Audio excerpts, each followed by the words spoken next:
समन्ता चक्रवालेषु अत्रा गच्छन्तु देवता सद्धम्मं मुनिराजस्य सुनन्तु सग्गमोक्खदं धम्मश्रवण कालो अयं बदन्ता धम्मश्रवण कालो अयं बदन्ता धम्मश्रवण कालो अयं बदन्ता नमो तस्स भगवतो अरहतो सम्मा सम्बुद्दस्स नमो तस्स भगवतो अरहतो सम्मा सम्बुद्दस्स नमो तस्स भगवतो अरहतो सम्मा सम्बुद्दस्स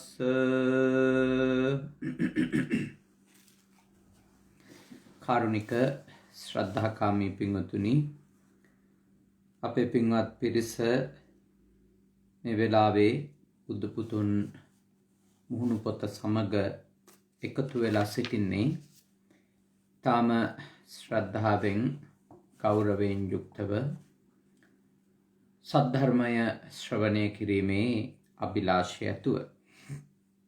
අද මේ ධර්මානුශාසනාව අප සිද්ධ කරන්නේ අපි මාසිකව පවත්වන විශේෂ ධර්මානුශාසනාවක් ලෙස. ඒ නවසීලන්තයේ ජීවත් වෙන අපේ කල්යාණ මිත්‍ර දායක පිරිස වෙනුවෙන් ලක්කිවි පදනමේ සදහැවත් පවුල්වල සමාජිකාවන් සෑම මාසයකම ආරණිකේතන භික්ෂු පුහුණු මධ්‍යස්ථානයේ ස්වාමීන් වහන්සේලාගේ අධ්‍යාපන කටයුතු දියුණු පවුණු කරගන්නට අවශ්‍ය කරන ඒ පහසුකම් සලසා ගන්නට බොහෝ සෙයින් උපකාරවත් වෙනවා. ඉතින් මේ පිරිස වෙනුවෙන් මාසික ධර්මානුශාසනාවක් අප සිදු කරනු ලබනවා. අද මේ වෙලාවේ නවසීලන්තයේ වේලාවෙන් හවස 7:30ට රාත්‍රියේ මේ ධර්මානුශාසනාව සිද්ධ කරන්නේ ඒ පිරිස අරමුණු කරගෙන.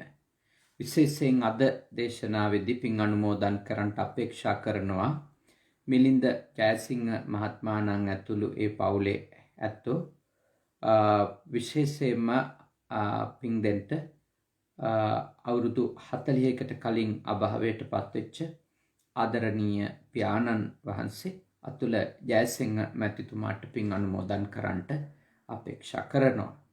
ඊට අමතරව ලක්කිවි පදනමේ අපේ සමාජික පින්වත් පිරිසගේ නමින් ඒ පවුල්වල නමින් කවුරු හරි කෙනෙක් මිය පරලොව ගොස් තිබෙනවා නම් ඒ සියලු දෙනාටත් බණ දේශනාව ශ්‍රවණය කරන ඔබ හැම දෙනාගේම නමින් මියගිය සියලු දෙනාටත් පින් දීම මේ පින්කමේ අරමුණු. ඊට අමතරව විශේෂයෙන්ම අපි අපේක්ෂා කරන්නේ ලෝකේ පුරාම විවිධ පීඩාවන්ට පත් වෙලා තිබෙනවා ලෝකවාසී ජනතාව.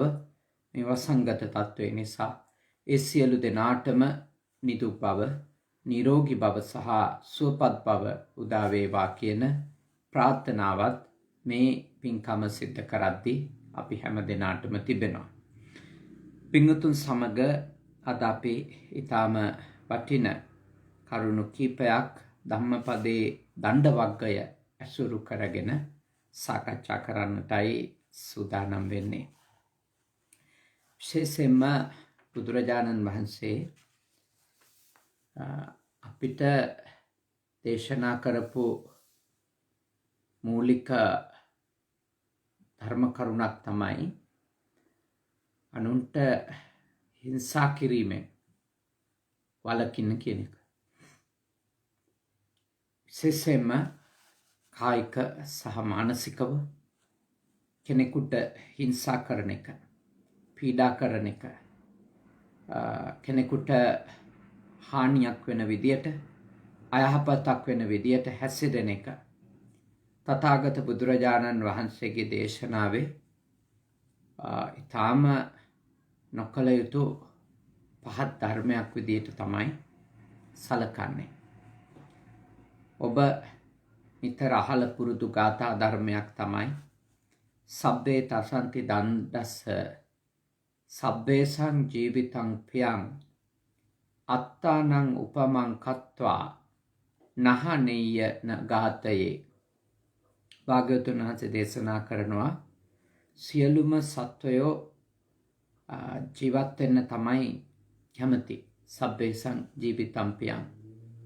හැම සත්වයක්ම මනුෂ්‍ය සත්වයා විතරක් නෙමෙයි, දෙවියෝ විදියට ඉපදිච්ච අය, බ්‍රහ්මයෝ විදියට ඉපදිච්ච අය, තිරිසන් අපායික සත්වයෝ, මේ කවුරුත් සියලුම සත්වයෝ ජීවත් වෙන්න කැමතියි. ඔබ අප ඇතුළු කොට ජීවිතයට ප්‍රියයි. ඒ විතරකුත් නෙමෙයි, භාග්‍යවතුන් වහන්සේ දේශනා කරනවා කිසිම කෙනෙක් කැමති වෙන්නේ නැහැ තමන්ට අනුන් තැලින් පෙලින් හිංසා ආදිය කරනවට. සබ්බේ තසන්ති දණ්ඩස්ස කියලා කිව්වේ ඒකයි. සියලුම දෙනා දණ්ඩනයෙන් තැති ගන්නවා. ඒ හින්දා තමන්ව උපමා කරගෙන භාග්‍යවතුන් වහන්සේ දේශනා කළා අනුන්ට හිංසා පීඩා කිරීම නතර කළ යුතුයි කියලා. පාණාතිපාතා වේරමණී කියන ශික්ෂාපදය සමාදන් වෙන බෞද්ධයන්ට ඒ ශික්ෂාපදය සම්පූර්ණයෙන්ම ආරක්ෂා කරගන්න ඕනි කියලා හිතනවා නම්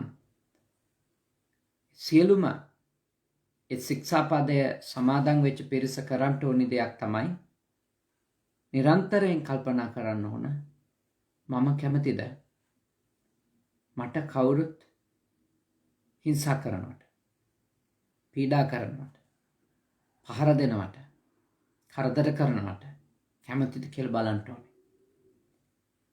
ඊළඟට තමන්ට කරනවට අකමැති දේ තමන් නොකර ඉන්න අනිත් කෙනාට, තමන්ට කරනවට අකමැති දේ තමන් නොකර ඉන්න අනිකාට හැමතිස්සෙම අප උද්‍යෝගිමත් වෙන්න ඕනේ, උනන්දු වෙන්න ඕනේ, කැප වෙන්න ඕනේ. ඒකට තිබෙන්නේ සරලවර තමන්ට මේ දේ කරනවට කැමතිද කියලා කල්පනා කරන කෙනෙක් වීම, හිතන කෙනෙක් වීම. මට ගහනවට මං කැමතිද? මට හිංසා කරනවට මං කැමතිද? මට පහර දෙනවට මං කැමතිද කියලා හිතන කෙනෙක් වීම. මේ ගාථාව බුදුරජාණන් වහන්සේ දේශනා කළේ හාමුදුරුවරුන්ට. භාග්‍යවතුන් වහන්සේ ජීවමාන කාලේ මේ ශාසනයේ පැවිදි වෙච්ච අය අතර මුල් අවුරුදු 20 ගැන තියෙන ශාසනික සටහන් වල තමයි සඳහන් වෙන්නේ හැමෝම තථාගත දේශනාවෙන් හික්මුණා, ධර්මයෙන් හික්මුණා, විනය ශික්ෂාපද පැනවීමක් කිසිසේත්ම අවශ්‍ය වුණේ නැහැ. භාග්‍යවතුන් වහන්සේගේ මුල් අවුරුදු 20න්, බුද්ධත්වයේ මුල් අවුරුදු 20න් පස්සේ තමයි, පළමු 20 වර්ෂය ගත වුණාට පස්සේ තමයි මේ ශාසනයෙහි විනය ශික්ෂාපද පැනවීම ආදිය සිද්ධ කරන්නේ. එතකන් තථාගතයන් වහන්සේ සද්ධර්මයේ දේශනා කළ පමණයි.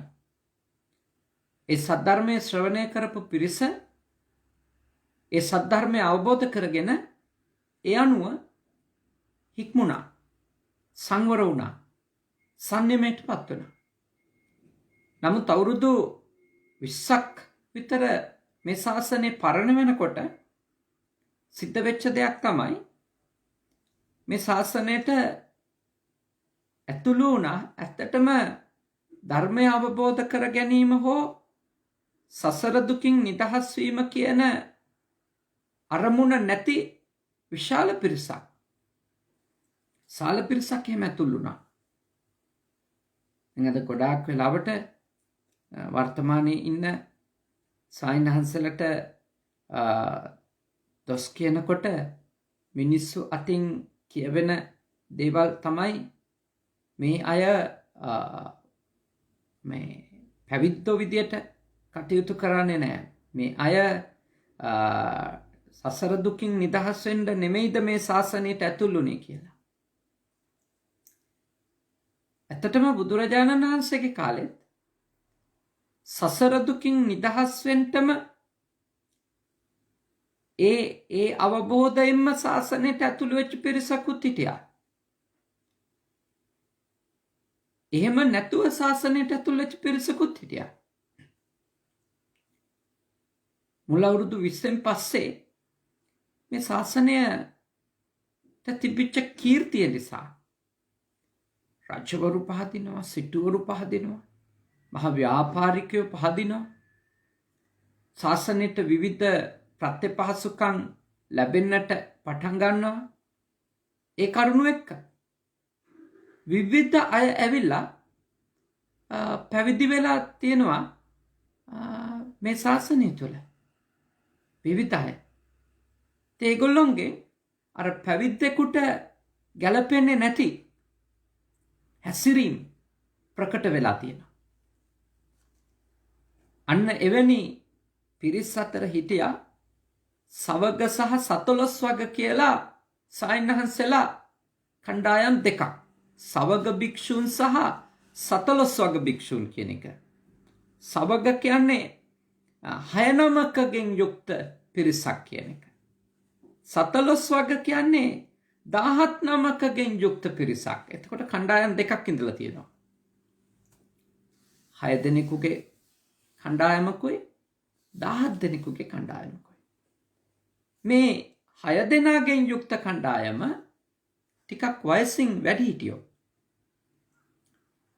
17 දෙනාගෙන් යුක්ත කණ්ඩායම ගත්තොත් වයසින් අර හාමුදුරුවන්ට වඩා බාලාය.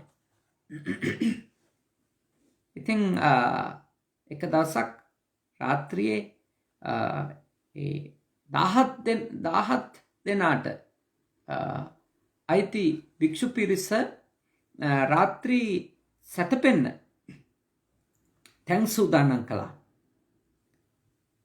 ඊට පස්සේ අර 7 දෙනාගේ කණ්ඩායමේ හාමුදුරුවරු ඇවිල්ලා කිව්වා අපි වැඩිමල්. ඒ නිසා මේ ආසන අපිට තමයි අයිති. මොකද මේ ශාසනය හරියට මේ වැඩිහිටිකමට සලකනවනේ. වැඩිහිටිකමට ගරු කරනවනේ. ඒ නිසා ඇවිල්ලා කිව්වා අපි වැඩිමල්. ඒ හින්දා අපිට තමයි මේවා අයිති කියලා අර හාමුදුරුවරු සූදානම් කරපු ආසන ටික පැහැරගත්තා. ආසන ටික උදුරාගත්තා. ඊට පස්සේ ඒ සායනහන්සලා කියනවා ඒ 17 කණ්ඩායමේ සායනහන්සලා කියනවා මේ සේනාසන අපි පිළියෙල කරගත්තේ. ඒ නිසා අපි දෙන්නේ නැහැ කියලා. අන්තිමට මොකද වෙන්නේ? අන්තිමට ඒ 17 දෙනාටම අර 7 දෙනා එකතු වෙලා 6 දෙනා එකතු වෙලා අල්ලන් ගහනවා. 17 දෙනාටම ගහනවා. අර 17 දෙනා කල්පනා කරනවා අනේ වැඩි හිටියෝනේ මේගොල්ලොන්ට ගහන්න හොඳ නැහැ කියලා. මතක තියාගන්න මේ වෙනකොට බුදුරජාණන් වහන්සේ ජීවමානයි. බුදුරජාණන් වහන්සේ ජීවමානයි. උන්වහන්සේ වැඩ ඉන්නම කාලේ මේ වෙන්නේ. 6-9 එකතු වෙලා 17ට පහර දෙනවා. ඒ හාමුදුරුවෝ හිතනවා අපි පාලයි මේ හාමුදුරුවලා වැඩි මහල්ලෝ ගහන්න හොඳ නැහැ. කියලා උන්වහන්සේලාගේ පැත්තෙන් උන්වහන්සේලා මුකුත් නොකර ඉන්නවා. බුදුරජාණන් වහන්සේට ආරංචි වෙනවා මේක. ආරංචි වුණාට පස්සේ උන්වහන්සේ විනය ශික්ෂාපද පනවනවා කාටවත් පහර දෙන්න එපා කියලා. ශාසනයේ එකිනෙකාට පහර දීම නොකළ යුතු දෙයක්. එය කිරීම ශික්ෂාපදයක් බිඳීමක් කියලා සිල්පදයක් පනවනවා. හැබැයි අර 6-9ට කියනවා සියලුම සත්වයෝ දඬුවමට එක්වේ හිංසනයට කැමති නෑ. ඒවයින් තැති ගන්නවා. හැමෝම මරණයට බයයි. හැමෝම මරණයට බයයි. හැමෝම ජීවත් වෙන්න තමයි කැමති. ඒ නිසා මෙතනින් පස්සේ කිසිම කෙනෙකුට හිංසා කරන්න එපා. අඩුම තමන් උපමාවට ගන්න කියලා. ඒ 6-9ට දැඩි ලෙස අවවාද කරනවා. ශික්ෂාපදයක් පනවනවා. මෙතනින් එහාට ගහන්න කටයුතු කළොත් ඒගොල්ලෝ ශික්ෂාවක් කඩපු සීලය පිරිහිච්ච පිරිසක් බවට පත් වෙනවා කියලා භාග්‍යවතුන් වහන්සේ පැනවීමක් කරනවා. පස්සේ දවසකත් අර 17-9 ආයෙත් සතපෙන ස්ථාන වෙන තැනක සූදානම් කරනවා. අරහත් 9 ඒ විදියටම ඇවිල්ලා අපි තමයි වැඩිමල්, මේවා අපිට තමයි අයිති කියලා උදුරා ගන්නවා. අර හාමුදුරුවරු කියනවා නෑ, මේවා අපි සූදානම් කළේ. මේවා ඔබ වහන්සේලට අයිති නෑ. මේ ආසන අපි සූදානම් කරගත්තුවා. මේවා අපිට අයිති, ඒ නිසා අපට කිසිසේත්ම දෙන්න බෑ කියලා. දැන් ඒ වෙලාවේ අර 6-9ට හොඳටම කේන්ති යනවා. 6-9ට හොඳටම කේන්ති යනවා. හැබැයි දැන් ගහන්නත් බෑනේ. විනය ශික්ෂා පදයක් පනවලානේ. භාග්‍යවතුන් වහන්සේ ගහන්න එපා. ගැහුවොත් ශික්ෂාවක් කඩපු කෙනෙක් බවට පත් වෙනවා කියලා. ඊළඟට මොකද කරන්නේ? අර හාමුදුරුවරු මේ ගහන්න වගේ අත් කෙනල්ලා මූණු කාබටම තර්ජනය කරනවා. බියවදන. ඒකට එරෙහිව යමක් කරන්නට අර 17-9ට හිතෙන්නේ නැහැ. මොකද හේතුව? උන්වහන්සේලා කල්පනා කරනවා මේ ඇත්තෝ වැඩි හිටියෝනේ. අපි මෙහෙම අත්පය දික් කරලා තර්ජනය කරන්න, ඒ කටයුතු පෙරලා අපි කරන්න හොඳ නැහැ කියලා. හැබැයි ඒ දරා ගන්න බැරුව උන්වහන්සේලා අඬනවා. භාග්‍යවතුන් වහන්සේ ඒ කරුණත් ආරංචි වුණාට පස්සේදී අර සායනහන්සලාට නැවත අවවාද කරනවා. නැවත කියලා දෙනවා මේ විදියට හැසිරෙන්න බෑ කියලා. ආයෙත් අලුතින් ශික්ෂාපද පනවනවා. ගහන්න විතරක් නෙමෙයි, බැරි ගහනවා වගේ අතපය දික් කරගෙන ඇවිල්ලා තර්ජන කරන්නත් බෑ කියලා. ඒ ගාථාව කියලා දුන්නේ ඒ හාමුදුරුවරුන්ගේ ප්‍රශ්නේ හින්දා. සබ්බේ තසන්ති දණ්ඩස්ස සබ්බේ සංජීවිතම් පියන්නේ. සියලු දෙනාම දඬුවමට අකමැති. සියලු දෙනාම ජීවත් වෙන්න තමයි කැමති. හිංසනයට අකමැති. හැමෝම කැමති ජීවත් වෙන්න. සබ්බේ සංජීවිතම් පියන්.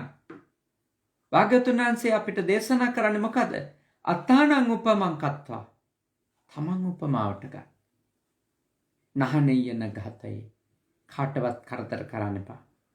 කාටවත් හිංසා කරන්න එපා කියලා. ඇත්තටම ඔබ සැපසේ ඉන්න අපේක්ෂා කරන කෙනෙක් නම්, ඔබ සැපසේ ඉන්න අපේක්ෂා කරන කෙනෙක් නම් තවත් ඒ විදියටම සැප කැමති කෙනෙකුට හිංසා කිරීමෙන් වළකින්න ඕනේ. ඒක ඔබ අපේක්ෂා කරනවා නම් ඔබ සුවපත් ජීවිතයක්, සැපවත් ජීවිතයක් ගත කරන්න ඕනි කියලා භාග්‍යවතුන් වහන්සේ දේශනා කළා තියෙන්නේ. අපි එහෙම ප්‍රාර්ථනා කරන ගමන් සැප කැමති කෙනෙකුගේ සැපත නැති කරනවා නම් එයාට කවදාවත් සැපතක් හම්බෙන්නේ නැහැ කියලා. හැමෝම සැපට කැමතිනේ. කායික සැනසෙල්ල ලබන්න, මානසික සැනසෙල්ල ලබන්න, කායිකව සුවසේ ඉන්න, මානසිකව සුවසේ ඉන්න හැමෝම කැමති. සතෙක් වුණත් කැමති. මිනිස්සු විතරක් නෙමෙයි, සතෙක් වුණත් කැමති. කායිකව සහ මානසිකව සුවසේ ඉන්න. සුඛකාමානි භූතානි යෝ දණ්ඩේන හිංසති අත්තනෝ සුඛ මේසානෝ පෙච්ච සෝ න ලබතේ සුඛං.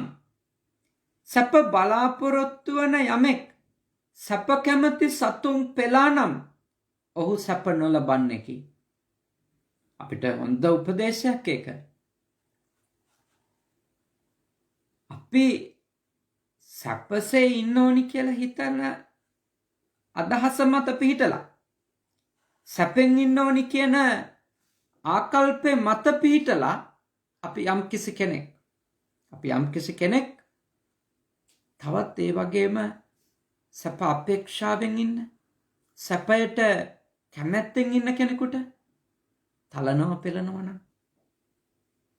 කායිකව විවිධ හානි හිංසා පීඩා සිද්ධ කරනවා නම් ඊළඟට සැපයක් අපේක්ෂා කරන මිනිස්සු අපේක්ෂා කරන්නේ තමන්ගේ ජීවිතයට හානියක් නොකර හිටියොත් විතරක් නෙමෙයි යාට සැපයක් දැනෙන්නේ. යා කැමති යාට වචන වලින් කවුරුවත් හිංසා කරන්නේ නැතුව ඉන්නවා. හැමෝම කැමතිනේ. පරුස වචන කියලා බනින්නේ නැත්තම් තමන්ට. බොරු කියලා රවට්ටන්නේ නැත්තම්.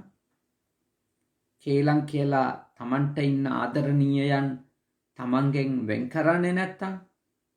ඒක සැපෙන් ජීවත් වෙන්න කැමති අයට කොච්චර ලොකු සුවයක් සැනසෙල්ලක් ගෙනල්ලා දෙන දෙයක්ද?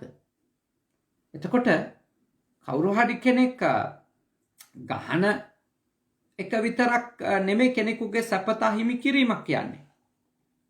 වචනෙන් හිංසා කරන එක.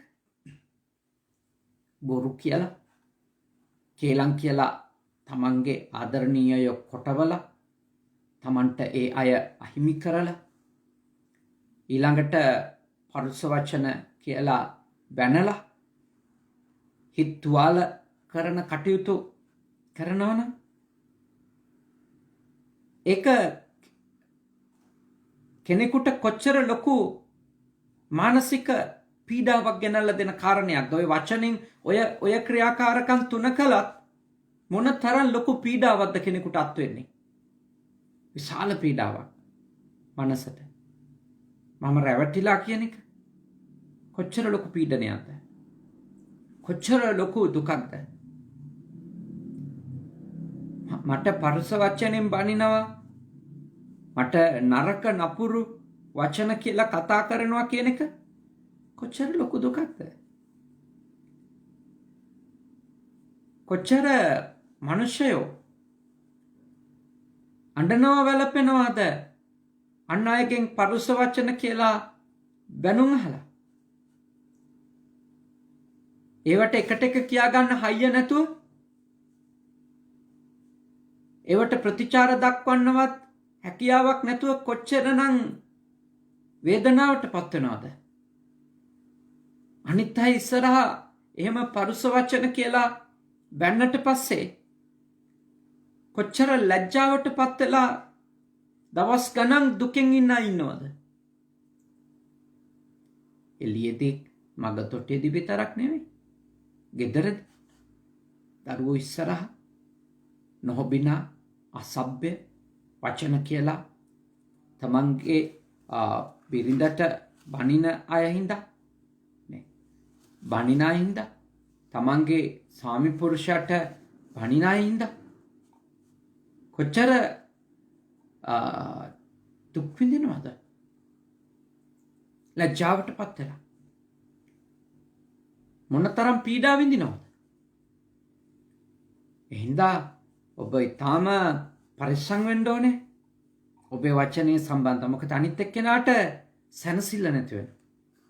අනිත් එක්කෙනාට සැනසෙල්ල නැති කරලා ඔබට සැනසෙල්ල ඉන්න ලැබෙයි කියලා කවදාකවත් හිතන්න එපා.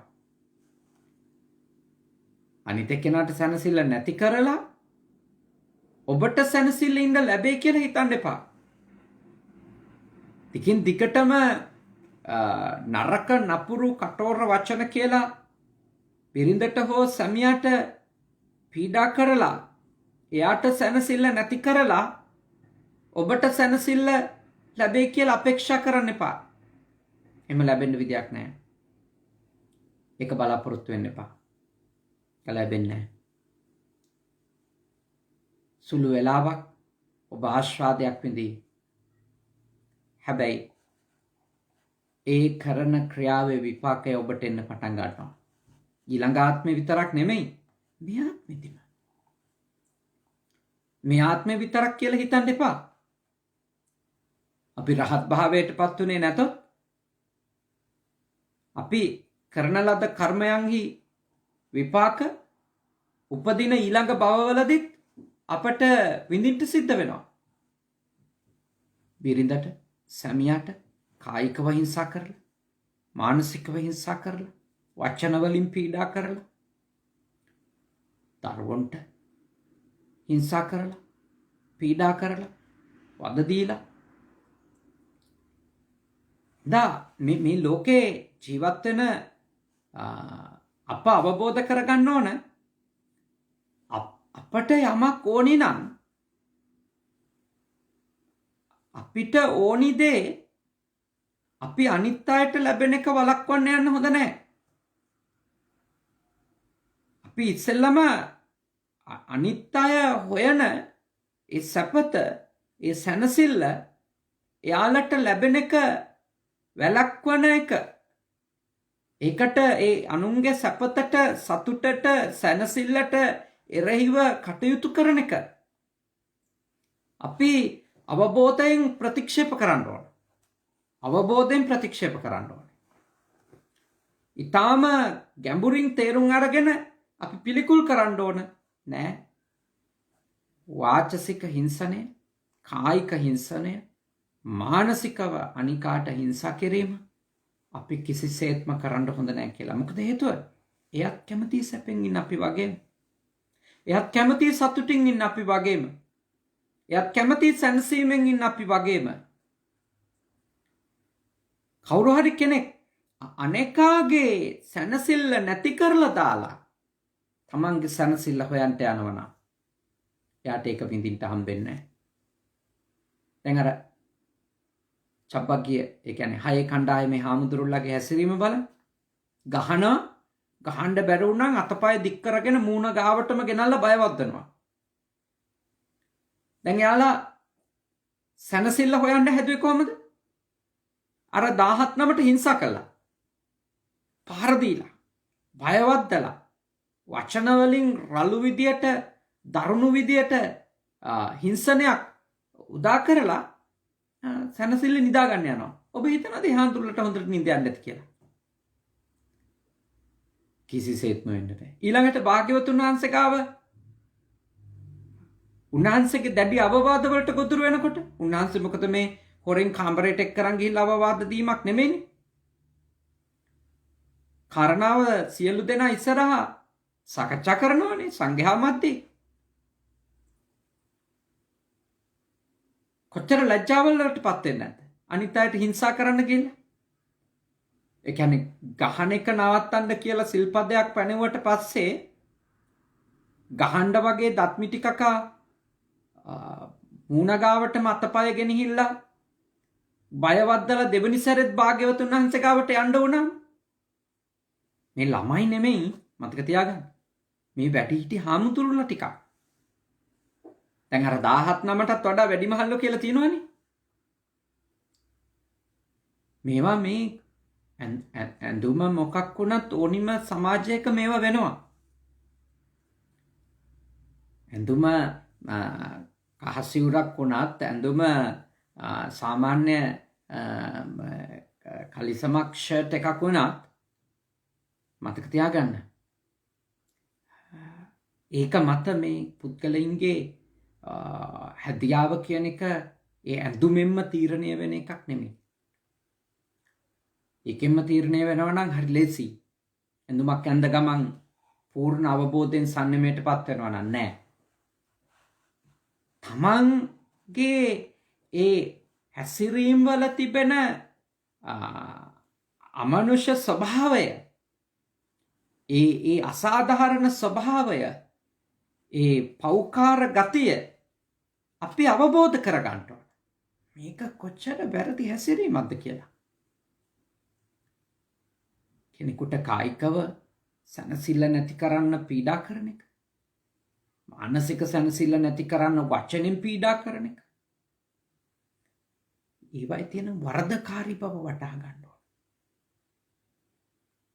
එතකොට අපි කොයි ජීවිතයක හිටියත් සතුටින් සැනසෙල්ලෙන් ඉන්න කැමති කෙනෙකුගේ ඒ සතුට සැනසෙල්ල නැති කරන එකක් නෑ.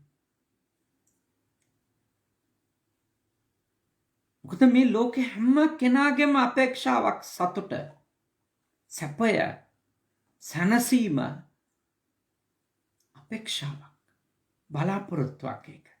ඒක කැමැත්තක්. ඒ හින්දා ඔබට මෙත් සිතින් යෝජනා කරනවා. ඔබ මේ ගාථා ධර්මයන්හි තථාගත බුදුරජාණන් වහන්සේ පෙන්වලා දෙන මේ අපූර්ව මඟ පෙන්වීමනේ. හරිම උදාර යහපත් ප්‍රබුද්ධ සමාජයක් ගොඩනගා ගන්න. ශිෂ්ට සමාජයක් ඇත්තටම කිව්වොත් නේ. මේ වගේ දේවල් අපි ප්‍රගුණ කරනවා නම් මනුෂ්‍යෝ විදියට අපි ශිෂ්ටත්වය කරා ගමන් කිරීමක් නේ. අපි අර අශීලාචාරකමෙන් නිදහස් වීමක්. තමන්ගේ සැපත හොයා ගැනීම අපේක්ෂා කර කර අනුන්ගේ සැපත නැති කරනවා කියන එක අශීලාචාරකමනේ.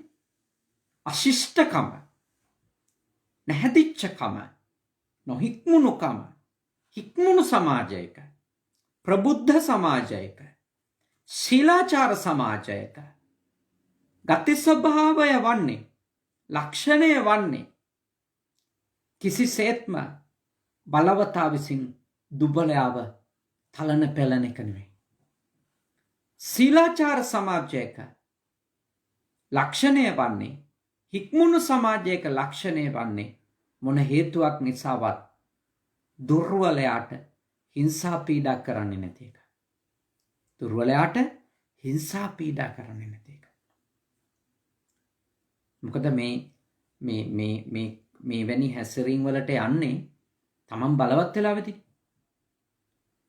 මොන කාරණයකින් හරි තමන් බලවත් වුණාම තමන් හිතන එකක් තමයි තමන්ට වඩා දුර්වලයාට මේ වගේ පීඩා කරන්න ඕනි කියන එක එනවා. ඒ බලවත්කමත් එක්කම තමයි ඒක ආරම්භ වෙන්නේ. එතකොට ඔබ බුද්ධිමත් අවබෝධ කරගන්න ඕන තමන් බලවත් වෙලාවල් වලදී තමයි අපේ මේ රළු ගතිය එළියට පනින්නේ. මේ නපුරු දුර්ගුණය එළියට එන්නේ අපි බලවත් වෙලාවෙදී. එක්ක කායිකව අපි බලවත්, එක්ක ආර්ථිකයෙන් අපි බලවත්, එක්ක අපි සමාජ මට්ටමින් බලවත්, දේශපාලනිකව බලවත්, එක්කෝ මේ පිරිමිකම හෝ ස්ත්‍රීකම ආදී කාරණාවලින් මොකක් හරි හේතුවකින් බලවත්. අන්න ඒ බලවත් වෙලාවෙදී අපි බලවත් වෙලාවෙදී අපේ අර ඇතුලේ ඉන්න යක්ෂයා එළියට එනවා. හේ යක්ෂයා කියලා කිව්වේ යක්ෂ ගති ටික. උග්‍ර ක්‍රෝධය, උග්‍ර තරහ, අනිත් එක්කෙනාට හිංසා කරන්න හිතන ඒ දුර්ගුණ ගතිය, ඒ පහත් ගති ටික එළියට පයින්නවා. ඒ බලවත් වුණාම කරන්නේ ඒක. දුර්වල වෙලාවෙ නෙමෙයි, බලවත් වුණා. ඒ කෙලස් බලවත් වෙලාවේදී, ඒ කෙලස් උග්‍ර වෙලාවේදී භෞතික බලයකුත් එළියේ නිකන් අර සමාජයේ විසින් ආරෝපිත බලයකුත් තියෙනවා. දැන් අර හාන්තුරුලා තිබුණේ වැඩිමහල්ලෝ කියන බලයනේ. අපි වැඩිමහල්. බලපුලුවන් කාරකම් වෙනව ඊළඟට. අපි වැඩි හිටියෝ. අපි වැඩි හිටියෝ කියන එක මත අනුන්ගේ දේ උදුර ගන්න පුළුවන් කියලා හිතන එක හාමුදුරුවෝ කට්ටියක් එක්කලු. බුදුහාඳුරු ඉඳිත්තිමනේ. ඕකම තමයි සාමාන්‍ය මිනිස්සුන්ගේ රටාව. පිරිමි වීම නිසා කාන්තාවන්ට හිංසා කරද්දිත් ඔය බලපුලුවන් කාරකමනේ ගන්න ආමම් පිරිමිලා. ඊළඟට වැඩිහිටියෝ ළමයි ගාව ගන්නෙත් ඔය බලපුලුවන් කාරකමම. අපි අම්මලා තාත්තලා. අපිට අයිතියක් තියෙනවා මේව කරන්න. සමහරලාට ගුරුවරු ගන්නෙත් ඕකම තමයි. කියන්නේ මේ දරුවෙකු යහමගට ගන්න යම්කිසි ආකාරයක ඒගොල්ලොන්ට මේ ඒ තමන්ගේ වැරද්දක් තමන්ගේ දුර්වලකමක් අවබෝධ කරවන්න කරන ක්‍රියාකාරකමක් ගැන නෙමෙයි මම මේ කියන්නේ. අර අපේ මාන්නකාරකමෙන් මගේ ගාව ඉන්නවනම් මට ඕන විදියට ඉන්න ඕනේ. නැත්තම් දනී කරන දේ කියලා එන එකක් තියෙන්නේ අපි කාගේ. මගෙන් කනවනම් මගෙන් ඇඳුම අඳිනවනම් මෙහෙමයි ඉන්න ඕනි. නැත්තම් මේ මම දන්නවා කරන දේ කියලා නේද? ඒ මාන්නකාර හැඟීමෙන් අපි අනිත් අයට හිංසා පීඩා කරනවා. අනිත් අයට හිංසා පීඩා කරනවා. එහෙම වෙලාවල් තියෙනවා මිනිස්සුන්ගේ ජීවිතවල. මේ බුදුහාඳුරුවන්ගේ උතුම් මඟ පෙන්වීම තමයි අපිට. ඒ හැම වෙලාවකම ඔබ තමන්ව උපමාවට අරගෙන එවැනි හිංසාකාරී හැසිරීම් වලින් වළකින්න ඕනි කියන එක. ඊළඟට ඇත්තටම මේ කෙනෙකුට සැපය ලැබෙන විදිහත් භාග්‍යවතුන් වහන්සේ දේශනා කරනවා. කොහොමද? සුඛකාමානි භූතානි යෝ දණ්ඩේන නහිංසති. කලින් ගාථාවේ කිව්වේ යෝ දණ්ඩේන හිංසතිනි. මේ දෙවෙනි ගාථාවේදී භාග්‍යවතුන් වහන්සේ දේශනා කරන්නේ දෙවෙනිවට සුඛකාමානි භූතානි සැප කැමති යම්කිසි සත්වයෙක් වෙද්ද ඔහු යෝ දණ්ඩේන නහිංසති. යමෙකු විසින් එවැනි කෙනෙකුට දණ්ඩනයක් හිංසාවක් නොකරන්නේද? අත්තනෝ සුඛමේසානෝ පෙච්ච සෝ ලබතේ සුඛං. එවැනි සැප කැමති සත්වයන්ට තැලීම් පෙලීම් නැසීම් ආදිය නොකරනවා නම් ඔහු සැපසේ ඉන්නවා. අන්න අපිට සැපෙන් ඉන්න ඕන නම් අපි කරන්න ඕනි දේ භාග්‍යවතුන් වහන්සේ දේශනා කරනවා. මොකද්ද? උන්වහන්සේගේ මඟ පෙන්වීම තමයි තමන් සැපෙන් ඉන්න කැමති නම් අනුන්ට හිංසා පීඩා කරන්න එපා. එතකොට තමන්ට සැපේ ලැබෙයි කියලා. තමන්ට සැපේ ලබා ගන්න ඕන නම් තමන් අනිත් එක්කෙනාගේ සැපත නැති කරන්නේ නැතුව ඉන්න ඕන. සැපත නැති කරන්නේ නැතුව අනිත් එක්කෙනාගේ සැපය විනාශ කරන්නේ නැතුව සතුට විනාශ කරන්නේ නැතුව සැනසෙල්ල විනාශ කරන්නේ නැතුව ඉන්න එක්කෙනාට සැපය සතුට සැනසෙල්ල ලැබෙනවා කියන එක. ඒ කිව්වේ ඔබ අනිත් එක්කෙනාට දෙන දේ ඔබට ලැබෙනවා කියන එක. ඔබ අනිත් එක්කෙනාට දෙන දේ ඔබට ලැබෙනවා. ඒක තමයි ඒ දේශනාවේ ඊළඟ වටින උතුම් අර්ථයනේ. තාමුතුම් අදහස්. ඒ ගාථා ධර්මයේ ඇත්තටම මේ අර ළමයි කණ්ඩායමකටනේ භාග්‍යවතුන් වහන්සේ ඒ ගාථා ධර්මයේ දේශනා කළා තියෙන්නේ.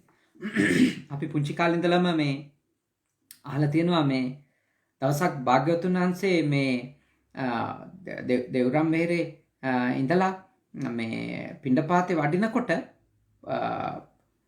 බොහෝ ළමයි එකතු වෙලා නොසන්සුන්ව බොහොම කලබලකාරීව හැසිරෙනවා උන්වහන්සේ දකිනවා. සමහරුන්ගේ අතේ පොළු තියෙනවා, සමහරුන්ගේ අතේ මුගුරු තියෙනවා, සමහරු ගල් ගෙඩි එහෙම අරගෙන බොහොම දරුණු විදියට සතෙකුට කරන පීඩාවක් උන්වහන්සේ දකිනවා. දැකලා අහනවා ළමයි ඔය මොකෙක්ද කියලා. එතකොට ඒ ළමයි කියනවා මහා දැවැන්ත කළු නාගයෙක් ඉන්නවා මෙතන. මහා මේ කළු නායෙක් ඉන්නවා. එතකොට බුදුහාමුදුරුවෝ අහනවා ඔය ණයට දඬු මුගුරු වලින් ගල් වලින් ගහන්නේ ඇයි? මොකද ගහන හේතුව?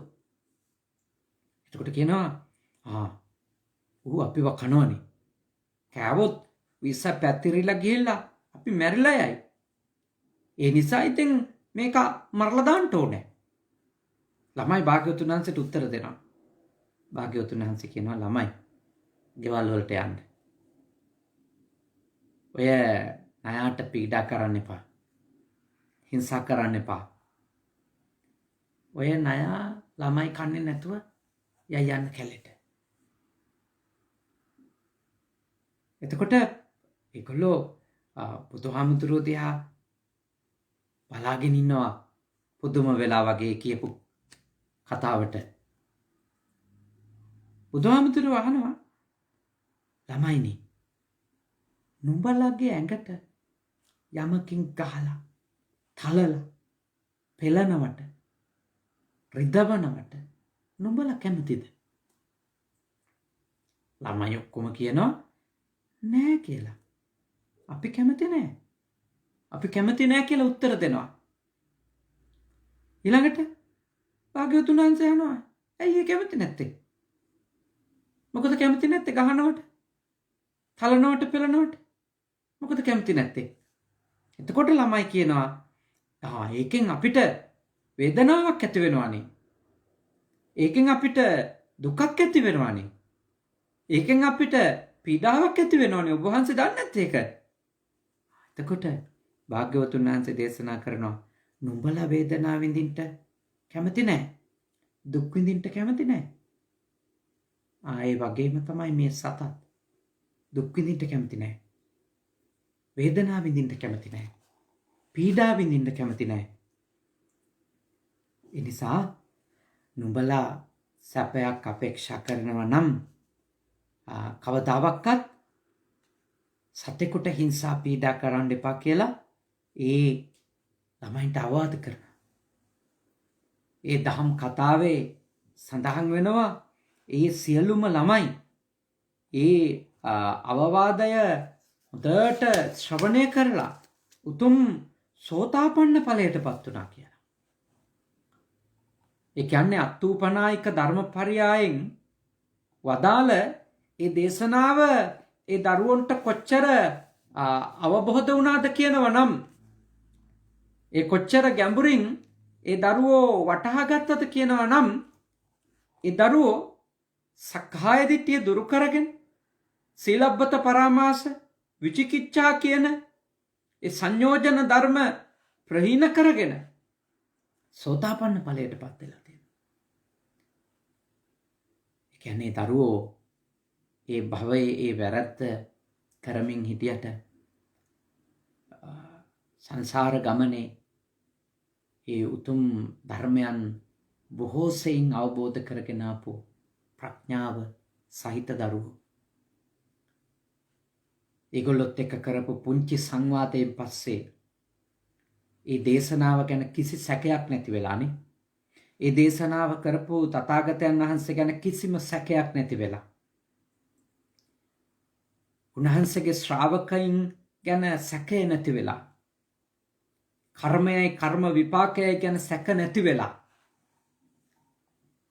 තමන් යහපත්ව හිටියොත් තමන්ට යහපත් ප්‍රතිඵල ලැබෙනවාය කියන ඒ සීලයේ ආනිසංස ගැන පූර්ණ අවබෝධයක් ඇවිල්ලා. ඒ සංයෝජන ඒ දරුවන්ගේ මනසින් දුර වෙලා ගිහිල්ලා. ගොඩාක් දූෂිත වෙච්ච හිතුත් නෙමෙයිනේ. ගොඩාක් කිලිටි වෙච්ච හිතුත් නෙමෙයිනේ දරුවන්ට තියෙන්නේ. හරි මඟ පෙන්වීම නියම වෙලාවෙදී හම්බ වෙච්ච නිසා ඒගොල්ලෝ කරපු ක්‍රියාකාරකමක්ම උදව්වට අරගෙන ඒ හැසිරීමේ තිබිච්ච වරදකාරී බව ඒ සඳහා පෙළඹෙන ඒ අපේ මනෝභාවයන් ඒ සක්කාය දිට්ඨියේ ඉඳන්නේ මම මරන්න හදන හින්දා මම මරනවා. අපිව කෑවොත් ඒ හින්දා තමයි අපි කලින් මරන්නේ. දැන් ඒ සියලු හැඟීම් වල નિසරු බව තථාගතයන් වහන්සේ දරුවන්ට අවබෝධ කරවන්නේ නැතිනේ. ඒ දරුවෝ ඒක අවබෝධ කරගෙන සෝතාපන්න ඵලයටපත් වුණා.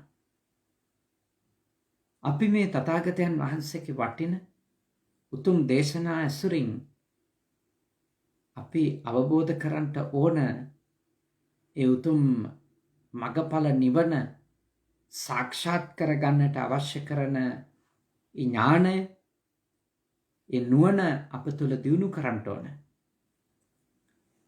මේ ගාථා ත්‍රිත්වයක් ඇසුරු කරගෙන මං ඔබට කියලා දීපු කාරණා ඇතුලේ මතු පිටින් පෙනෙන්නේ යහපත් ශිෂ්ට සම්පන්න සමාජයක කෙනෙකු පවත්වා ගත යුතු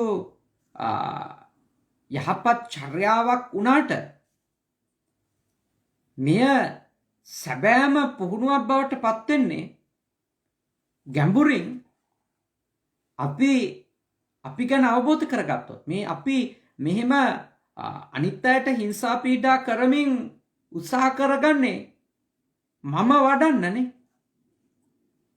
මමත්වයේ ඇතුළේනේ මේ හැමදේම වෙන්නේ. එතකොට අපි අපේ මේ පංචස්කන්ධයේ තිබෙන නිසරු බව, හිස් බව, తాවකාලික බව, අනිත්‍යතාවය, විපරිණාමී බව, වහ විවිධ ස්වභාවයන්ට ක්ෂණයක් පාසා පෙරලෙන සුළු බව අපි ගැඹුරින් අවබෝධ කරනවා නම් අපි කාගේවත් සැපතට, తాවකාලිකව ලබන සැනසෙල්ලකට,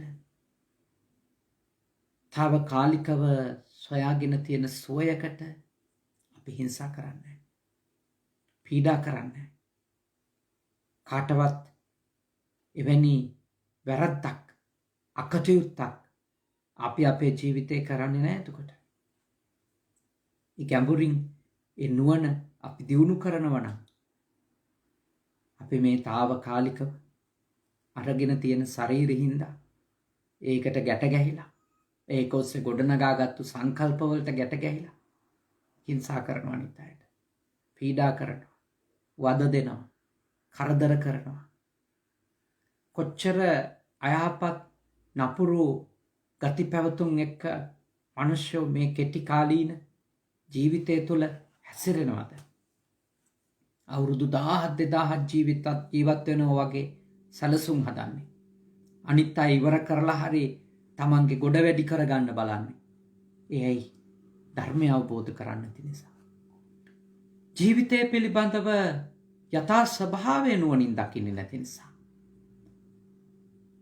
අනිත්‍යතාවය, දුක, අනාත්ත කියන ඒ ධර්මයන් අපි නුවණින් අවබෝධ කරනවා නම්, දකිනවා නම් මේ හිංසාකාරී ගති අපේ ජීවිතවලින් අයින් වෙලා යනවා.